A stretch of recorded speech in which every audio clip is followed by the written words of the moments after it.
মানিক কি ঢুকছে বাড়িতে? কি এর মানিক বাড়িতে ঢুকছে? তোমারে একটা কথা কতবার কমু?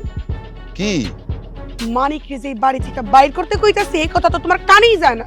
ও, এই কথা তো তুমি মুক্তার জন্মের পর থেকেই কই আসতেছো। কোনো মুক্তার বাপ, মুক্তা হন বড় হইছে, ভার্সিটি পাশ করে বাড়িতে আইব। আমি কই কি মুক্তা বাড়িতে আনার আগেই মানিকরে বাড়ি থেকে বাইর করে দাও। শোনো মানিকের মা, খবরদার, আমি মানিকের মা না, আমারে মানিকের মা করে ডাকবা না। আমি শুধুমাত্র মুক্তার মা। ভুলা যাও না যে তুমি মানিক এবং মুক্তা দুইজনেরই মা। তুমিও ভুলা যাও না, মানিক আমগো পালক সন্তান। আমরা মানিকরে পালক আনছিলাম। হ্যাঁ, পালক আনছিলাম, কিন্তু পালক আনার সময় আমরা আল্লাহর কাছে কি ওয়াদা করছি? আমরা ওয়াদা করি নাই যে এই পোলারে আমরা নিজেকে মতো মানুষ করবো, নিজেকে সন্তানের মতো মানুষ করবো? এই ওয়াদা কি আমরা করি নাই?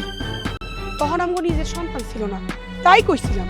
হায় রে আল্লাহ, যখন নিজের সন্তান আছিল না তখন এই পালক পুত্ররেই বুকে টাইনা নিছিলা, আর সন্তান হওয়ার পরে পরে এমনি কইরা ছুঁড়ে ফেলাই দিলা।